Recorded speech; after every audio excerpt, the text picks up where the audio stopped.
Hi guys, good evening. Tayo magluluto ng ginisang toge na may kasamang tok. Ang una natin gagawin ay hihiwain na maliliit yung tokwa, tapos ipipirito na natin siya.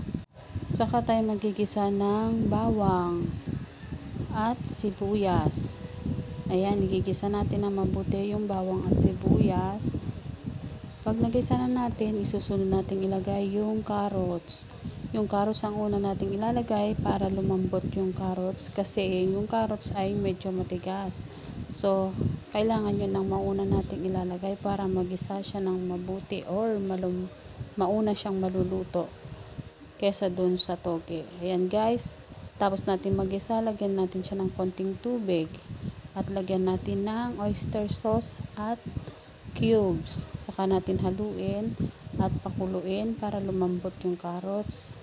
Tapos taga natin ilagay yung toge. Ayan. Tapos haluin lang natin siya guys para ma-absorb niya yung mga seasoning na nilagay natin kanina. Ayan, haluin lang natin siya para maluto yung toge naman. Ayan, haluin lang natin ng haluin para maluto ng maayos yung toge. Kasi medyo maliit yung ating pinaglutuan, nakawali. Ayan. Ayan, pag nagisa na siyang mabuti guys, sunod natin ilalagay yung tokwa na ating pinirito kanina. Ayan, ilagay natin. Itong ulam na to ay mura na ulam pero siguradong masustansya at masarap. Maganda to sa mga nagda-diet or mga vegetarian. Kasi hindi tayo gumamit dito ng meat na kahit na anong meat. Ang ating ginamit ay tokwa. And guys, haluin lang natin para ma-absorb nung tokwa yung lasa ng mga nilagay natin kanina. Ayan. Haluin lang natin siya guys hanggang sa maluto.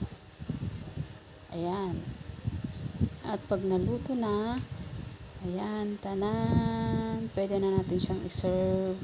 Pwede na tayong kumain.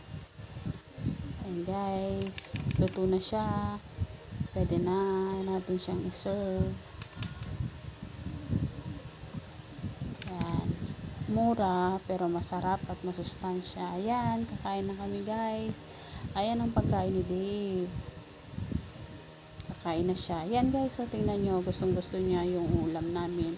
Gulay pero kumain siya.